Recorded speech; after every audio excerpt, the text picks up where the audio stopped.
So, if you want to work at high levels as a lawyer, whether you're an international lawyer or any other type of lawyer, and possibly a good one, you should not do what Italy did yesterday. And yes, I'm talking about the Italy's national team, which just missed the third consecutive World Cup. And this is a national disaster which goes well beyond football, because football in Italy and the sense of belonging to the Italian national team is something which goes much beyond sport, much beyond the expectations and the overall meaning that a sport can have, because it's culture, it's family, it's history, it's, as I said, a sense of belonging. And this is a great damage that's being done to the Italian population, especially the kids, those kids who haven't seen a World Cup thus far. And it will be, hopefully, if we manage in 2030, 16 years that we haven't played in a World Cup. And as an international lawyer, and you may know that in my channel, I share my journey as an international lawyer, the pros and cons of lawyering, my journey also as an EU official and EU careers. And I've seen a lot of parallels between what Italy didn't learn out of the previous failures and working as a lawyer, especially working as an international lawyer. So I think I wanted to share these parallels and explain why this happened and what you should avoid if you want to work as a lawyer, an international lawyer at good levels. Because first of all, you have to learn from your mistakes and failures.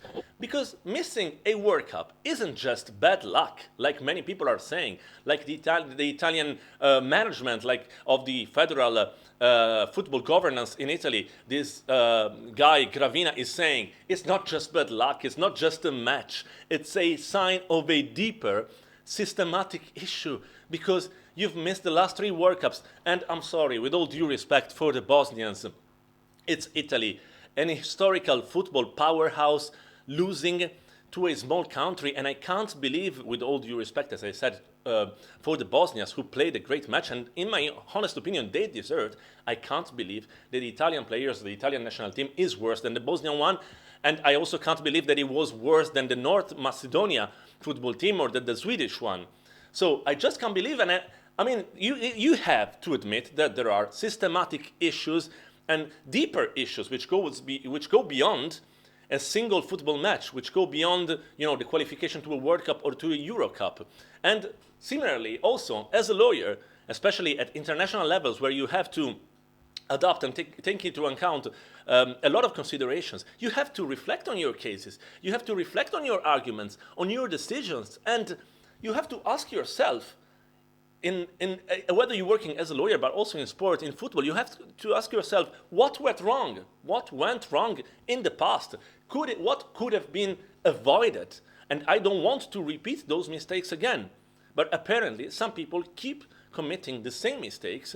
They got addicted to them, and they want to still embrace failure, because evidently they don't want to change those mistakes. They don't want to evolve. So you always have to go through a constant self-assessment. That's the only thing that drives growth. And this applies in many areas of life, not only to being a lawyer, whether international lawyer, or if you want to succeed in EU careers. And this is, for instance, the first thing that the Italian national team and all, as I said, the system which gravitates around the Italian national team, because it's not just 11 or 14 or 16 players that go into the pitch, it's the whole machine that's failing, including media, including commentators like I'm doing now, including the whole movement that's failing. So apparently we didn't learn from our mistakes, and that's the result. The second thing is, you have, as a lawyer, as an international lawyer, in any areas of life, as I said, you have to adapt and renovate yourself. You don't have to cling to old methods or old comfort zones just because I was historically successful, just because we won 4 World Cups and 2 Euros, and we've always been a football powerhouse, then we can just belong there. No, that's not the case. That's not the case. And similarly, also in law, in legal careers, laws, regulations, and tools, they evolve constantly, and we're seeing it right now in nowadays era. Like, international lawyering demands like a lot of skills, like staying ahead on new precedents, on new cases, on new decisions, on new tools. Think about AI.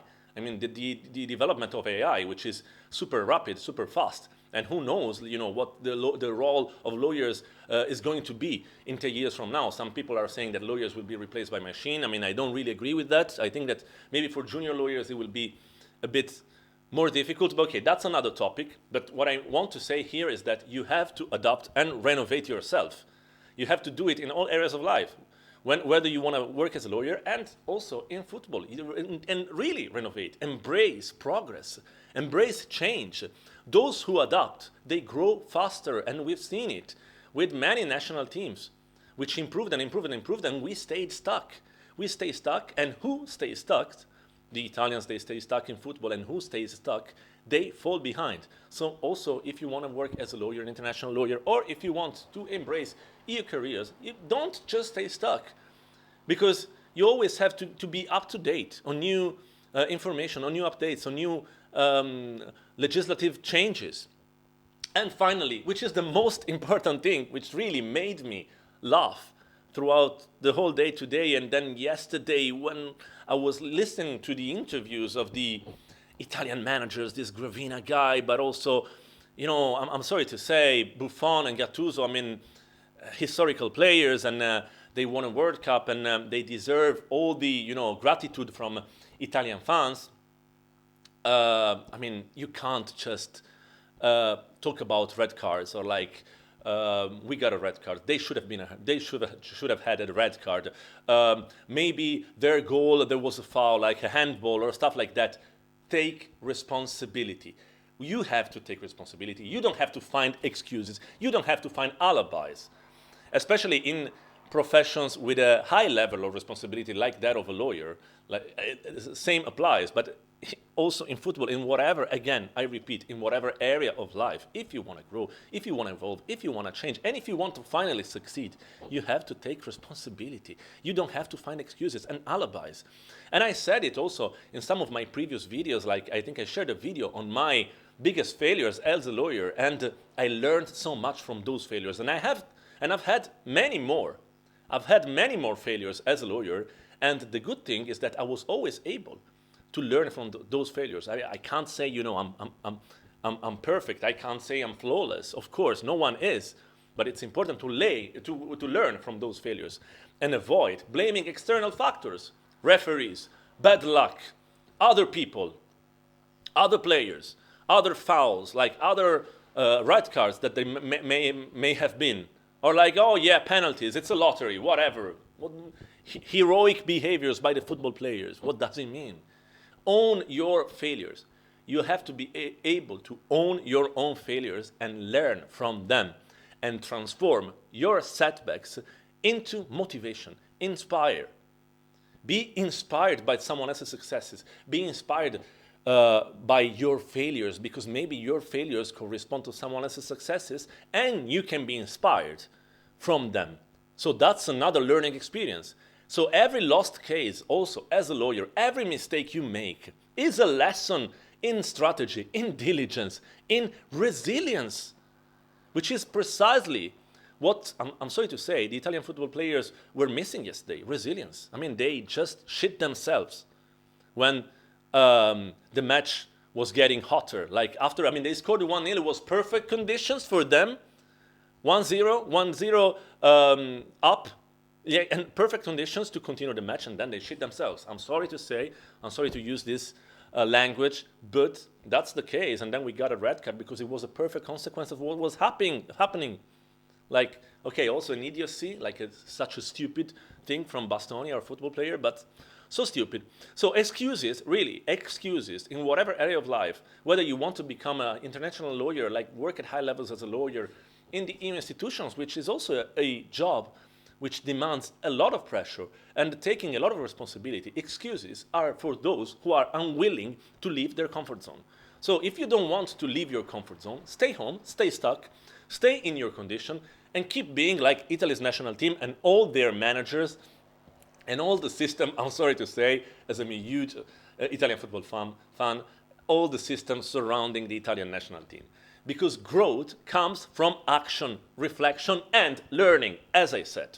So I wanted to share these thoughts because, as I said, this channel is about my journey as an international lawyer, pros and cons of being a lawyer, and EU careers, but you may also have seen it in previous videos in my channel. I'm a huge football fan. I'm a huge fan of Fiorentina, which is my favorite football team since I was a child, and also Cagliari, which is the football team of my hometown. But of course, as an Italian, also fan of the Italian national team, and this I'm wearing the Baggio jersey from 1994, that historical final with Brazil, which we lost following the penalty, and that was a different Italy. It was an Italy which was taking risk, which was evolving, which was adapting, and no surprise that then they were very successful in the following years, which is precisely what they have to do now. They have to renovate, they have to adapt, they have to learn from setbacks. And that's my advice also, if you're following this channel, is to learn from your mistakes, to take responsibility, to adapt, and to renovate yourself. So I just wanted to share this because it's a sad day for Italian fans. We'll be watching the World Cup once more from the couches.